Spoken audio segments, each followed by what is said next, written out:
Good morning. I've never had such a formidable array of microphones, and I don't know if any of them are working. I hope you can hear me in the back seats. You cannot. Okay. Now, where do we go from here? Maybe I just turn up my own volume and ignore all the microphones. Okay, now we're in better shape. I'm glad to see you all here this morning. My name is Bill Spurgeon. I want to welcome you on behalf of the Center for Middletown Studies. The program, and I hope you all got a program at the door, tells you something about the center. We are here today because nearly 6 decades ago, Hoosier-born anthropologist Robert S. Lind and his wife embarked on a landmark study of life in an American community.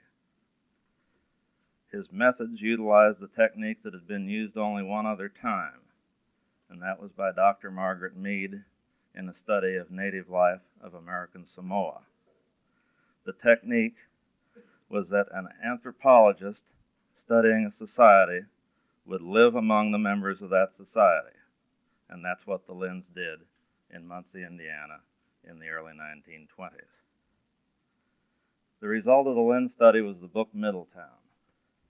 A decade later, a sequel was prepared.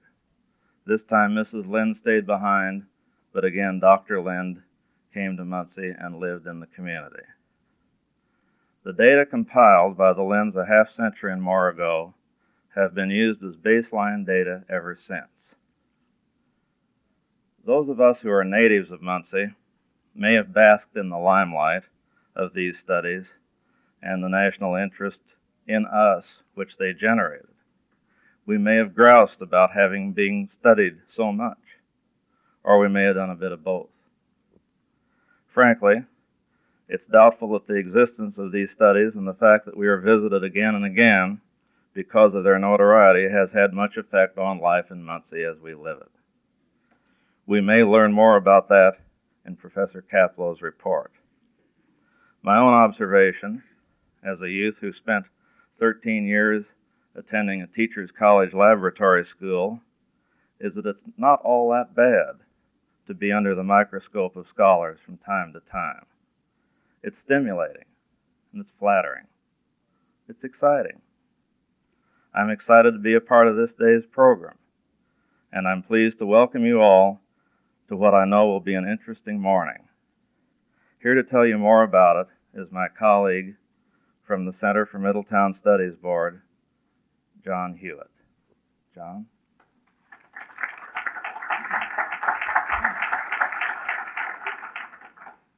Thank you, Bill. I really don't have much to say other than to make some acknowledgments and thank a number of people and then make some introductions. First of all, I'd like to thank Dr. John Pruce and the Ball Corporation have been most kind and generous in providing us these facilities and helping us with the press conference earlier, as well as the main lecture. The Center for Middletown Studies Committee is composed of members from both the university and the community. It's sort of a guiding committee to help the center figure out what to do, what to gather, what to respond to, and how to plan for the future. Some of the members of the committee are here this morning. Dwight Hoover, on stage over to my left, is the chair of the committee. Dave Tambo, where is Dave? The back at the door, he was handing out the programs, is the chief archivist for the center, as well as chief archivist for the Delaware County Archives. Bill Spurgeon, who made the introductions, is a member of the committee, as well as Dick Green. I don't see Dick here. Bruce Kirkham from the English department at Ball State. Bruce is not here. Tom Sargent from Political Science. Bruce Gielhood from the Carmichael Project at Ball State. Again, apparently couldn't make it this morning. John Hannaford from the Business School at Ball State is out of town and was not able to make it. Joe Tamney, chairman of the Department of Sociology, is out here in the center of the audience. So we have a fairly good committee. I think it will be expanding in the future as we identify more and more people who have some unusual interests and abilities, talents, and things to bring to us so that we can bring them back to the community. Let me next introduce three other members of the Middletown research projects. Some of those people you have met over the years. Bruce Chadwick, the chairman of the Department of Sociology at Brigham Young University. Bruce, stand. Was here during the second year of the Middletown 3 project. Howard Barr, also from the Department of Sociology at Brigham Young University, is additionally the director of the Family and Demographic Research Institute at Brigham Young. And then Rutledge Dennis, who is here with us this year. Rutledge is the director of the Black Middletown Project, currently ongoing this entire year through, I guess, next summer at least. We'll be in residence and studying Muncie. Well, with that, let me introduce Dwight Hoover, who will then go ahead and introduce our special guest.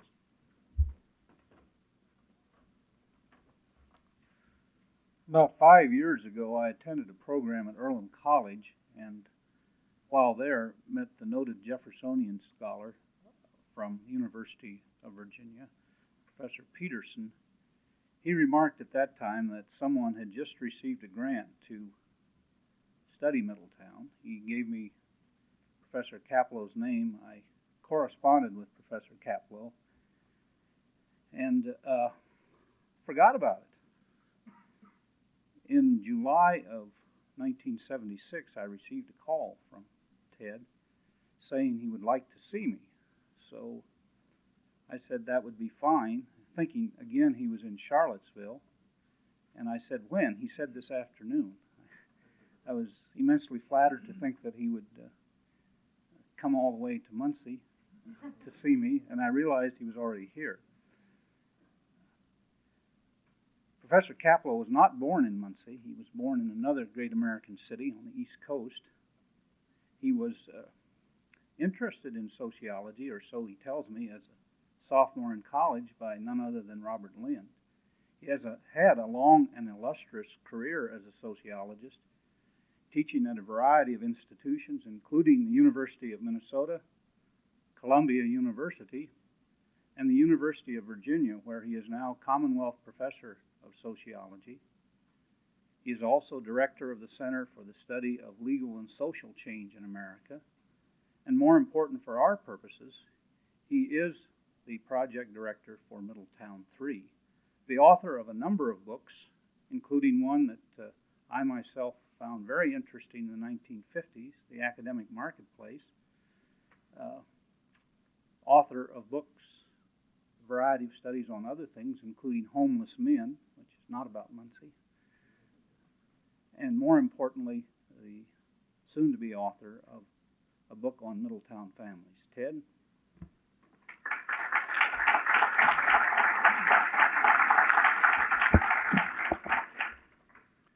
Thank you, Dwight. Bill Spurgeon expressed an attitude that I've never heard in public before, that it's nice to be studied. And I think he epitomizes the attitude that we have seen in Muncie, and that is brought to some sort of peak by today's occasion. We're very glad you all think so. It has not always been the case that social scientists and their subjects have been on such amiable terms. We attribute it in large part to the fact that we have had people like Dwight Hoover and John Hewitt as intermediaries with the local academic community, and more people than we can mention as intermediaries with the town in general. I trust there's always the danger, you see, that studying something will spoil it. I have spent my summers for years in a very tiny community in Maine and have been instrumental, I think, in frustrating 4 separate studies on the grounds that we are too small a society to stand any intensive examination without introducing changes we might not like. Happily, Muncie is big enough to, I think, shrug off our efforts or applaud them, as the case may be, without really being much affected. I doubt whether we who do social science are as important in moving the world as we would like to think. But there may be some usefulness to what we do in the sense that if we understand Muncie better, we may perhaps make some small contribution to you being able to live in Muncie and make it work better. Not that it doesn't work well. That's the topic of my talk this morning. Nearly everybody that we talked to in Middletown when we were doing the family surveys knew about the crisis of the modern family. It's hard not to know about it if you watch television or read the papers or listen to sermons. Any intelligent housewife can tell you what is wrong with the contemporary family: the isolation of the nuclear family, the skyrocketing divorce rate, the widening generation gap, the loss of parental authority, the general dissatisfaction with marriage, and the decay of traditional religion. No part of the venerable institution, it appears, is immune from this deterioration. One of my least favorite authors, Mr. Christopher Lash, laments in a recent book the decline of adolescence. He says recent evidence suggests that American children acquired at an early age in their lives a cool, detached, and realistic outlook on the world. Adolescence has become almost obsolete. A doctor announces to the readers of a woman's magazine that the cement of static marriages was loosened forever when we became a sexually permissive society. And a very eminent sociologist who ought to know better tells us breathlessly that the American family, already stripped of most non-essential duties, now faces an attack on its remaining last bastions. This litany is familiar to all of you. Now, we had no reason to think that we would find anything when we came back to Middletown in 1976 but the declining family. Instead of which, what we did find was increased family solidarity, a smaller generation gap, much less mobility, closer marital communication, and more religious participation by families. The trend of the past two generations, our study covers various intervals, but the basic one is 1924 to now, has run in the opposite direction from the trend that nearly everybody perceives and talks about. Our first thought, as yours must be, was that maybe Muncie is an enclave that doesn't resemble the rest of the United States. So we asked Reuben Hill, who is generally regarded as the leading authority on the American family, to look specifically at that question. And what he discovered, give or take a few statistics, is that Muncie families are remarkably close to the average for all American families. So that what we have discovered about marriage, divorce, child raising, housework, the employment of women, home ownership, family festivals, kinship networks, and erotic behavior in Middletown does not diverge greatly from what is known for the country as a whole. Although, of course, there's much more variation among 220 million people than among 80,000. But for Muncie, at any rate, we can show that much of what people think they know about the family as an institution is dead wrong. These errors, however, are not scattered or random. The opinions that Middletown people hold about the family, and we held them too, you understand, before we were confronted with data. Many years ago, when sociology was just getting started, Herbert Spencer described the ultimate sociological tragedy as a beautiful theory assaulted by a gang of brutal facts. Well, the declining family is just that. It's a beautiful theory that was assaulted by the brutal facts. Taken together, the idea of the declining family forms what we may call a sociological myth. And I don't mean by that just a false belief. A myth is much more than that. Ever since sociology began in the mid-1800s, the citizens of complex societies have depended more and more on sociological myths to interpret their collective experience, just as in a tribal society, in American Samoa or New Guinea, people turn to narrative myths to interpret their experience. Now, as you may know, one of the great intellectual movements of the post-war years has been symbolic anthropology, the school more or less begun by Lévi-Strauss in France, which has shown in loving detail how tribal societies use narrative myths to develop and preserve their unity in the face of the mysteries of their collective experience, the mystery of nature and culture, of male and female, of body and spirit, of birth and death. Now, of course, the people of complex societies have to face these same mysteries also, and they resolve them in similar fashion. One of our collaborators, who is a symbolic anthropologist, Margaret Williamson, has shown in a chapter on Middletown festivals that all of the family values are replayed in various intonations and moods from Halloween to Easter, and tell us a great deal, just as rituals and tribal societies do, about the underlying beliefs. But people in a complex society like ours must also cope with additional polarities, some other contradictions that don't appear in the tribal village in New Guinea. For example, common sense versus science, they tell you different things. Tradition versus modernity. Intimacy versus bureaucracy. Direct experience versus the vicarious experience of the movie screen and the television tube. In common with the rest of mankind, the people of complex societies must deal with an uncertain future, but also, and this is not in common with the rest of mankind, with an unimaginable future, which may turn out to be qualitatively different from any stage of the past, because of the unpredictable consequences of technology, the vagaries of mass culture, and the unpredictable actions of our bureaucracies as well. The people of tribal villages may worry about whether there'll be a drought next year or an epidemic of cholera, but they know what these things are like. We face situations like World War III that we have great difficulty in imagining. Well, sociological myths of various kinds help with the problem of coping with the future.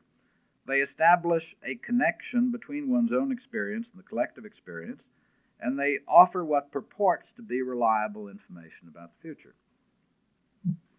The myths don't appear out of nowhere. In a tribal society, there are certain people who are entitled to tell the myths, to recite them on great occasions, to pass them on from father to son. There are even restrictions on who can hear a particular myth. Likewise, the myths of complex societies are incorporated into ceremonies and recited on appropriate occasions. You remember Mr. Carter's Malaise speech. Unlike narrative myths, sociological myths can usually be traced to their authors, but the question is not who makes up the myth so much as who spreads it. In the People's Republics and other highly centralized states, the communist part of the world, sociological myths are promulgated by the state, drilled unceasingly into the population, and revised as necessary to suit the government's convenience. Thus, every little Russian child is still taught to believe that Russian workers are prosperous and American workers are starving and miserable, because that's what the official myth says. In modern democratic nations, sociological myths are promulgated by everybody. That's the difference. And by all sorts of establishments. Somebody mentioned this morning the myth of magic Middletown that was the great effort of the Chamber of Commerce here 50-odd years ago.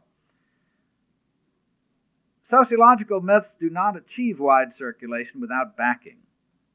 Scholars and writers and poets and politicians provide the raw material, but a sociological myth is a collective product. In fact, it's a kind of collective property.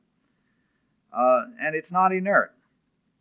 To understand the discrepancy between the myth of the declining family and the reality of the thriving American family, we have to consider both the social origins of the myth and its practical consequences. The dominant myths of complex societies, which are necessarily obsessed with social change, are likely to be either myths of inevitable progress or of inevitable decadence. There are not very many other possibilities.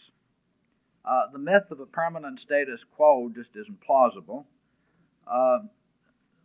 The cyclical idea has somehow a poor fit with recent events. There are lots of cyclical tendencies in our society, but as we experience them, they don't seem to be really returns of the same thing. We prefer to tack them over some general trend. There's nothing dramatically satisfying about an irregular trend or about the belief that anything may happen tomorrow and you better be ready for it. So it's not surprising that myths of progress alternate with myths of decadence. What bothered the Lynn so much about Muncie in the 1920s was that the predominant local myth was a myth of progress that they didn't believe in. But the myth of decadence has since become more attractive, particularly when it's associated with some ultimate improving transformation. Well, now, intellectual fashions and individual preferences both play a large part in the choice between myths of progress and myths of decadence, and political orientation is curiously important.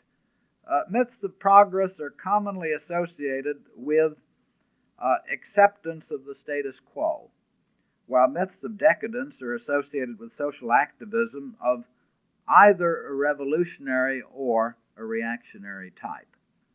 The people who believe strongly in decadence are always the same people who advocate change either to the left or the right. Well, now, for the first century or so of the sociological enterprise, from the early 19th to the early 20th century, the doctrine of social evolution was dominant, and it inspired a myth of progress in the family. It was taken for granted that families in modernizing societies in general, and American society in particular, would improve over time and become more enlightened, egalitarian, affectionate, and efficient in every generation. It is no accident that the principal figures in this intellectual movement preferred society to the state and saw little need for the intervention of government in private life. This viewpoint prevailed almost universally in the United States until after World War I. Until specifically 1929, which saw the first great crisis of confidence in what has always been the world's most optimistic society. A number of things happened in 1929. You will think of the stock market crash, but there were two other sociologically significant events. One was the publication of the first Middletown volume. The other was the appointment by President Herbert Hoover. Mr. Hoover here is not wearing his campaign button this morning, but he was last night. It was an authentic Hoover campaign button. He appointed a committee on social trends, and that committee brought in a report which contained one significant chapter by William Ogburn and Clark Tibbets on the family and its functions, and that was the official birth of the myth of the declining family. What the authors wrote were two outstanding conclusions are indicated by the data on changes in family life. One is the decline of the institutional functions of the family, as, for example, its economic functions. Thus, the family now produces less food and clothing than it did formerly. The teaching functions of the family also have been largely shifted to another institution, the school. Industry and the state have both grown at the family's expense. The significance of this diminution in the activities of the family as a group is far-reaching. The other outstanding conclusion is the resulting predominance of the personality functions of the family, those which provide for the mutual adjustments among husbands, wives, parents, and children, and the adaptation of each member of the family to the outside world. The chief concern of over the family nowadays is not how strong it may be as an economic organization, but how well it performs services for the personalities of its members. Now, I'm sure all of you learned this in school. I did myself. And only after we looked at the data from Middletown did it ever occur to any of us that, this maybe isn't engraved in stone. And we went back and looked at the data available to Ogburn and Tibbets. And we discovered that by modern standards, the information they had available was remarkably inadequate. They started with an undocumented and idealized description of the colonial family as self-sufficient, autonomous, not trading with its neighbors, the father going out and shooting venison with his flintlock musket, the mother making soap and sewing homespun clothing. Utter nonsense. The colonial family didn't work that way. In the same section, they lumped together different eras of the past indiscriminately and talk about the disappearance of the muzzle-loading gun as a means of procuring food and about an increase of 27% in the per capita output of commercial bakeries from 1919 to 1929. Those two facts, the fact that there were no muzzle-loading guns around and that commercial bakeries had increased their dollar volume from 1919 to 1929 uncorrected for changes in the value of the dollar, led them to infer that food production was still being transferred out of the home. Citing one contemporary study that showed housework to average more than 60 hours a week in both rural and urban homes, the authors had a little trouble, because 60 hours a week of housework doesn't sound as if the economic functions had disappeared, does it? So they said, well, evidently, keeping the home still requires many hours per week, although most occupations have left it. The delegation of the protective function from the family to the state was confirmed by the sole fact that the number of policemen, guards, and firemen increased slightly faster from 1920 to 1930 than the number of families. And the decline of the family's religious functions is supported by one solitary bit of evidence that in a 1930 survey, family church attendance, Bible reading, and grace at meals was about twice as frequent in a rural sample as in an urban sample. How does this show the decline of the family's religious functions? Well, the theory was that rural families are more old-fashioned. So if you compare a rural sample with an urban sample and find more religion among rural people, that means there is going to be less religion in the future among them because the urban people foreshadow their future. Well, this was a great revelation to us. We discovered there wasn't any evidence for the original generalization. It just fit into what people wanted to believe about that time. It's a very good paper, and it's got a lot of information about the income of Kentucky mountain families and so on, but as far as data contemporary to itself is concerned, but as far as tracing changes from the past to the present, to what was then the present, they followed the usual bad method of looking at the present, getting information about it, and guessing about the past. Well, so much for the birth of the myth.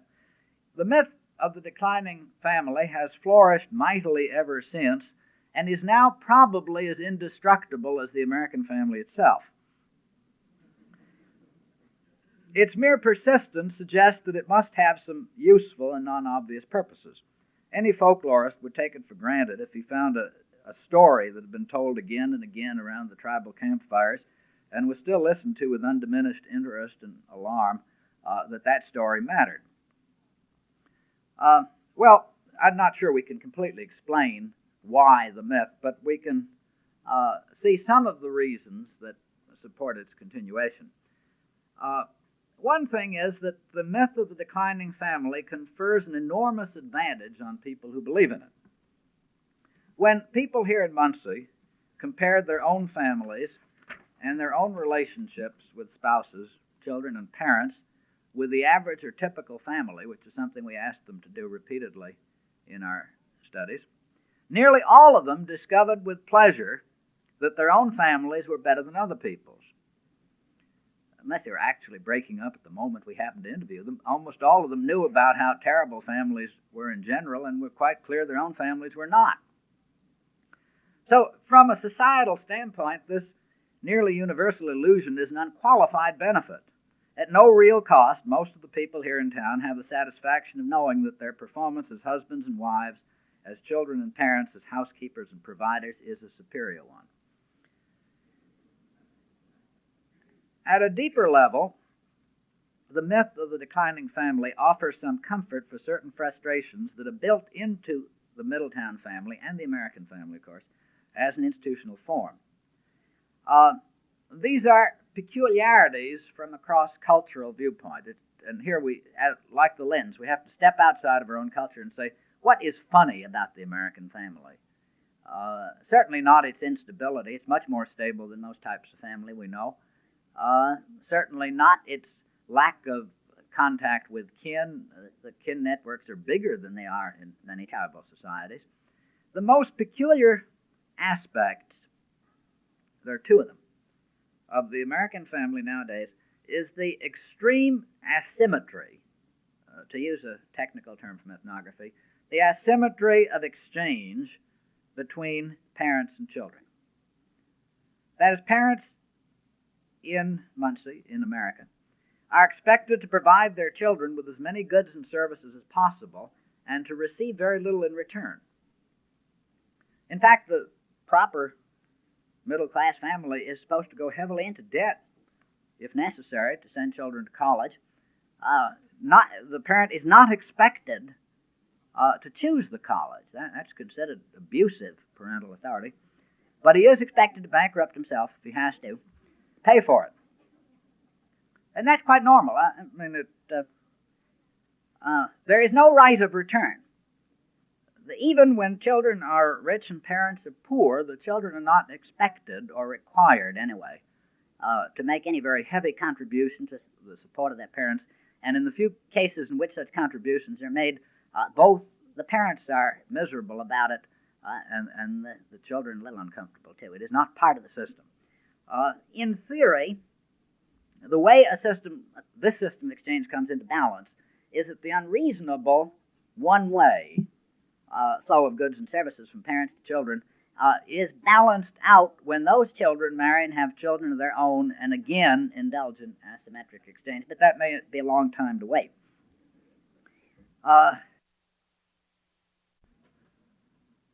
The ties of Middletown adults with their parents and grown children from whom they now live apart are so strong that they almost override the effect of distance, but never when they are distant, but of course most of them are close. And the Christmas survey revealed another feature of the composite family that, as far as I know, had never been noticed before. In contemporary Muncie, the effective size of the composite family remains relatively constant from cradle to grave. We discovered that when we divided our population by age, separating those in their 20s, 30s, 40s, 50s, 60s, and 70s, and tabulated the number of close relatives involved in their celebration of Christmas, that the median number fluctuates between 12 and 15, but is hardly affected by age at all. As people move up through the life cycle, the constellation of relatives keeps shifting, of course. At birth, you start with your parents, your grandparents, your aunts, your uncles, maybe some older brothers or sisters. In old age, you have your children, your grandchildren, your surviving siblings, and their spouses, and daughters-in-law and sons-in-law. The number somehow remains the same.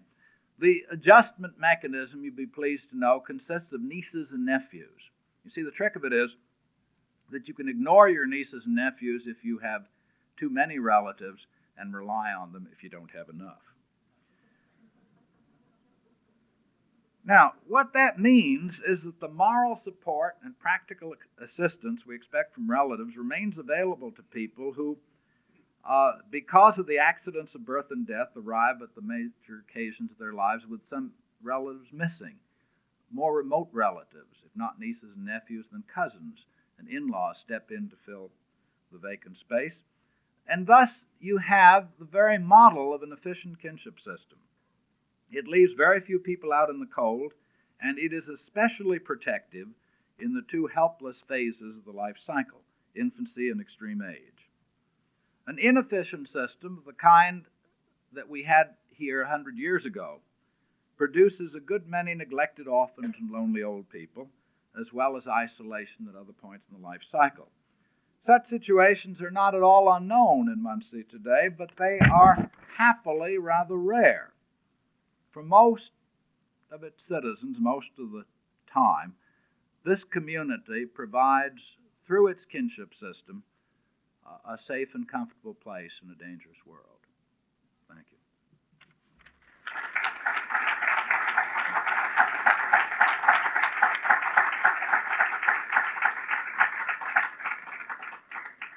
We have time for some questions that Professor Kaplow would be willing to field if you wish to clarify or add on to anything. Bob? About the population, did you confine yourself to the city boundaries, or how did that compare with the past when Lynn's did it? That's a good question, because, of course, more of the contemporary population is outside the city. We didn't take a totally consistent attitude toward that. It depended on the particular problem. For some purposes, we included all of Delaware County. For other purposes, we stayed with the city. By and large, I think we were sensitive to the problem you're talking about. Where there was a possibility of distortion, we looked at them separately. Sometimes we couldn't help taking the figures as they came. For example, our divorce figures are Delaware County figures because they can't be separated out. Yes, I'm concerned about interracial children that are, well, I would say minority children that are in all-white families. Have there been surveys on them during the Black Power and Flower Power era of the early 70s and late 60s? I became acquainted with knowing that I was going to have a grandchild by interracial, my son, and a white girl. Later they decided to marry, but they married in their own race. And I have a grandson that is in an all-white family, which we cannot see or are not allowed to visit. He's now about 6 years old. I'm aware that this has happened to a lot of families that have been involved in similar situations. I've taught in workshops in Europe and Middle Age. And I wondered if there's been studies on the children and how this is affecting them and how this may affect white families as well. I know it does have a certain impact and an emotional feeling on me as a parent and my grandchild. So I'm wondering if there's studies doing on this. No, I know they're not, and I'll tell you how I happen to know. My colleague and Dr. Dennis's collaborator, Vivian Gordon, has been designing a study just in the last few weeks of the children of black servicemen in Germany, who are those who stayed there, who are almost all in white families. And one of the things she's discovered is that there is no study of that situation in this country. Be an interesting thing to study. You mentioned three policies of the government, I believe, that have an effect. And I believe you really only discussed two, unless I missed one. The tax on marriage and the system of bounties. Yes, well, the third one was the encouragement of adolescent sexuality. And I didn't mention that. You're perfectly right. The government, you see, provides contraceptive advice, but it provides and supplies, and it provides them through organizations that are dependent for funding on the caseload they can show.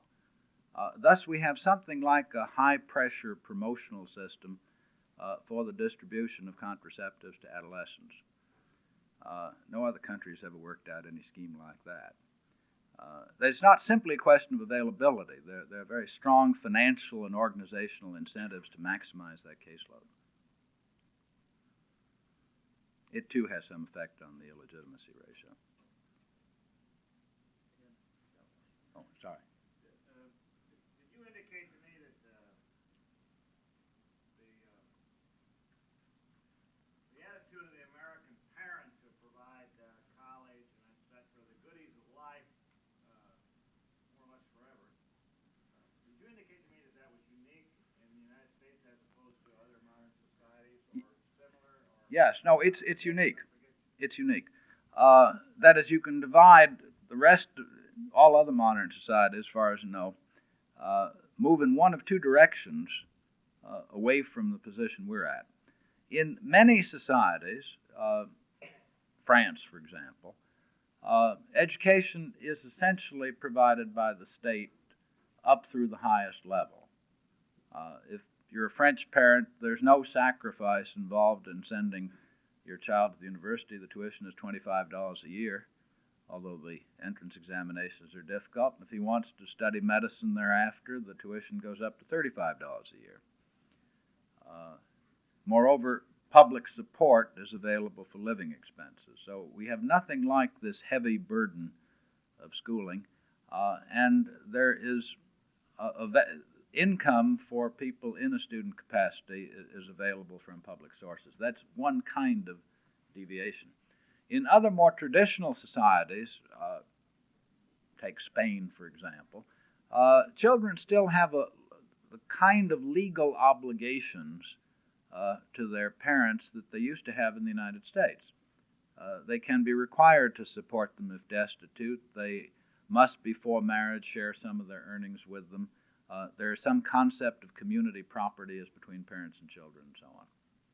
But we don't, you see, we stand at a sort of crossroads where we have minimized the obligation of children to parents to the point where it is virtually non-existent. There are a few weakly enforced state laws to the effect that children must contribute to the support of a parent on welfare, but they amount to nothing for practical purposes. I think this ties over also into even moral behavior, perhaps, of the parent, because the parent likes to have the siblings' approval. For an example, you said about their golden wedding anniversary, and they had a divorce right after the. Well, anyway, I don't know, typical, but anyway. Not really typical. They wanted to wait until the children died.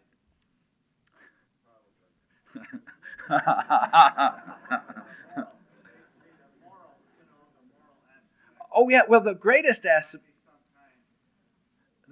asymmetry is moral. Now look,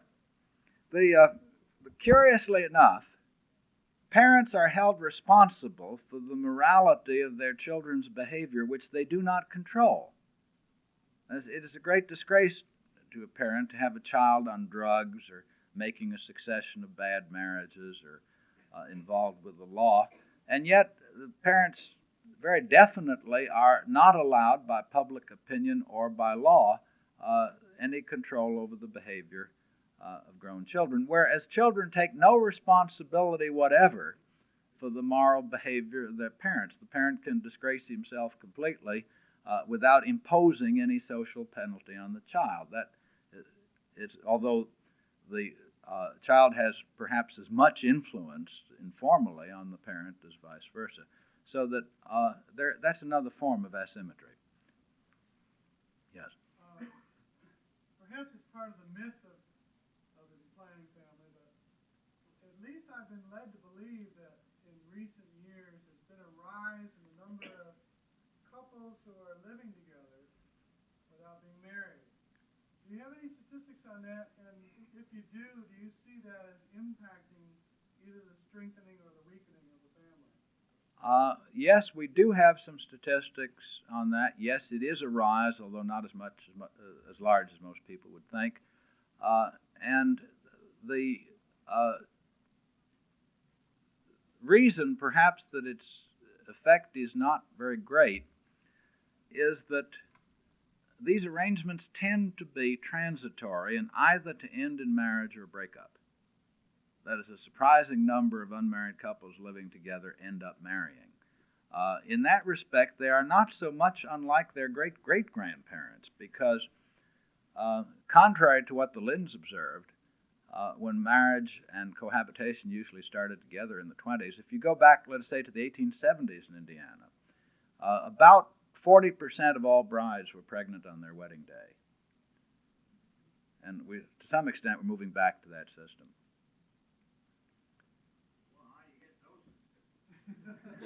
Oh, it's easy. That's a relatively easy one. It's one of the. All you do is compare the date on the marriage certificate with the birth certificate of the child. That's right. Do we have another question out in there?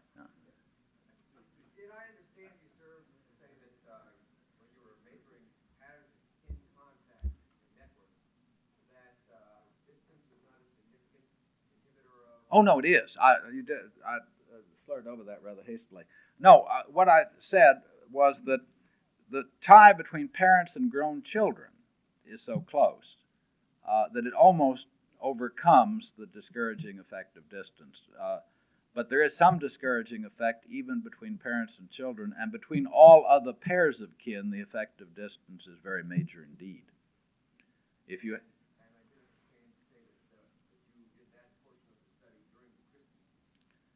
we did it, it was the last of all our surveys. We did it last year with reference to Christmas of 1978 and asked people how they celebrated Christmas of 1978, with whom, what presents they gave and got, what kind of tree they had. We found all sorts of interesting things, but probably not relevant to this morning's discussion.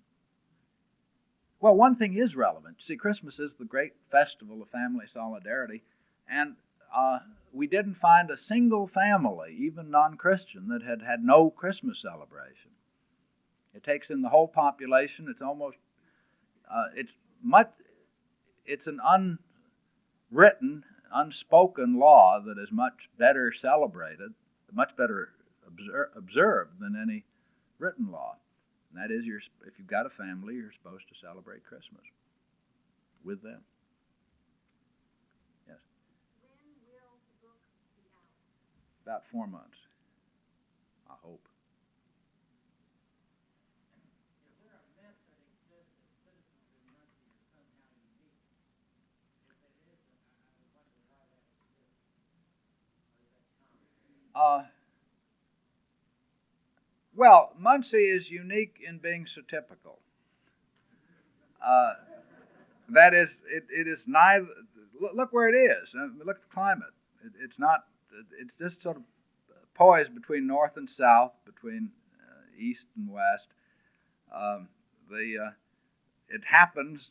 We don't know why it happens, but it happens that on almost every statistical measure, anything from church attendance to the number of widows over age 50, we get Muncie sitting right on the national average. That's just a fortunate accident. No single place can represent the whole country, but from a statistical standpoint, Muncie is remarkable for its absence of local peculiarities. Absence of local peculiarities. Have time for about 2 more. I'll get this one, then we'll get Jen.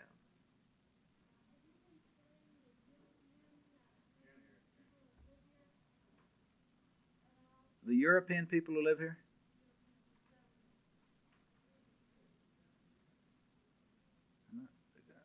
Would you repeat that? I'm not sure.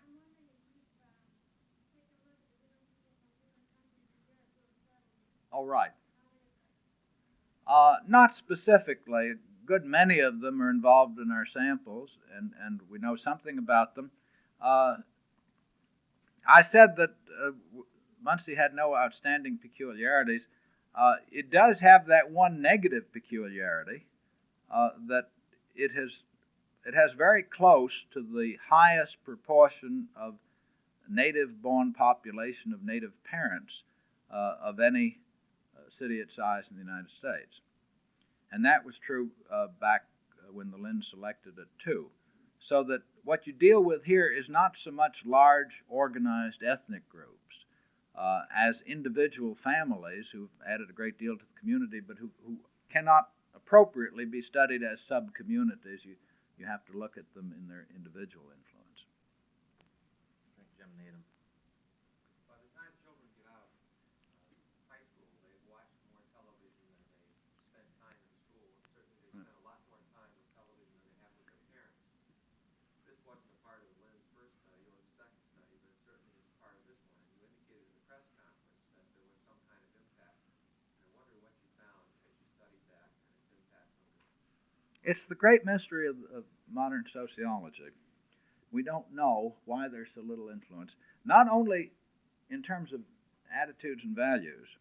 They has to have some influence, obviously, but the curious thing is that the Linds put together very careful information on how many books are read, how many newspapers are read, how many movies people go to, that sort of thing. You cannot trace any decline of anything else. Say sports events. You would expect, it would be very logical if people spend 27 hours a week in front of the television, they must be practicing sports less. Not true. Every known sport is more heavily practiced by more people than it was 50 years ago. Are there any exceptions to that? Pool. Possible exception of pool. We have very good figures on reading. Not only is there much more reading than there used to be, but it's more serious. The proportion of nonfiction to fiction in library book circulation and in books sold is way up compared to 50 years ago or 40 years ago. So people read more, they do more athletic things, they have more hobbies, they listen to the radio more. We haven't quite figured that one out, but you have to leave something for future research. Thank you.